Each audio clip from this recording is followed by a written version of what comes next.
Hai semua, kenalin aku adalah seorang pendosa. Ya, betul, seorang pendosa. Kalian semua juga seorang pendosa dan kita semua adalah seorang pendosa. Tentu saja ini semua merupakan sabdanya Nabi Muhammad SAW bahwasannya kullu bani Adam khata'. Setiap bani Adam, setiap anak cucu Adam itu pasti pernah melakukan kesalahan. Bicara masalah kesalahan, bicara masalah dosa, tentu saja ini merupakan perkara yang dihasilkan akibat dari gesekan antara dua individu maupun dua entitas, maupun lebih dari dua individu maupun dua entitas tersebut.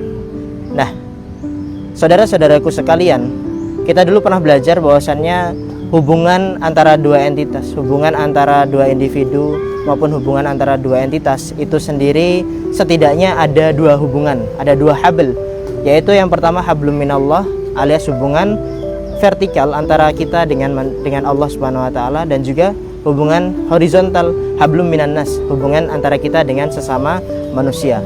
Nah, kesalahan-kesalahan yang kita lakukan kepada Allah Subhanahu wa taala itu merupakan kesalahan yang terjadi akibat gesrehan antara apa yang Allah Subhanahu wa taala perintahkan namun tidak kita laksanakan. Itu merupakan dosa yang terjadi akibat hablum minallah yang tidak dijaga dengan baik. Maka solusinya apa? Yaitu bertaubat kepada Allah Subhanahu wa taala, karena sesungguhnya Allah Subhanahu wa taala membuka pintu taubatnya selebar-lebarnya 24 jam.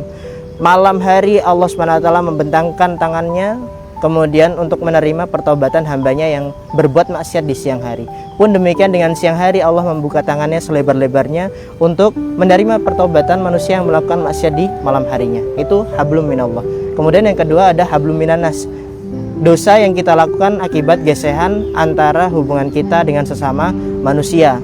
Nah, apa yang harus kita lakukan? Nah, yang harus kita lakukan adalah meminta ridho atas apa yang kita lakukan berupa kesalahan tersebut sebelum nantinya kita dicabut oleh malaikatul maut, karena nantinya itu akan menjadi penghambat kita masuk surga saat yaumul hisab nanti.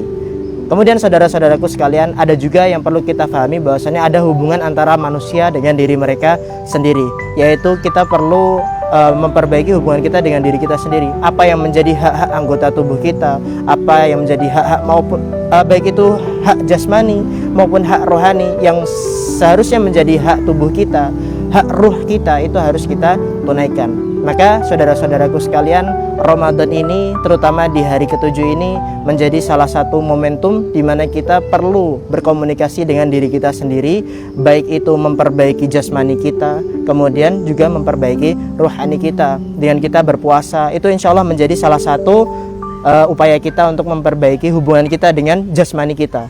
Dan juga dengan kita memperbanyak ibadah kepada Allah Subhanahu wa taala, itu menjadi salah satu upaya untuk memperbaiki hubungan kita, ruh kita, dan menunaikan hak-hak spiritual ruh kita. Begitu saudara-saudaraku sekalian. Dan last statement, manusia itu hanya bisa merencanakan dan mengupayakan, adapun hasilnya kita serahkan kepada Allah Subhanahu wa taala. Barakallahu fikum.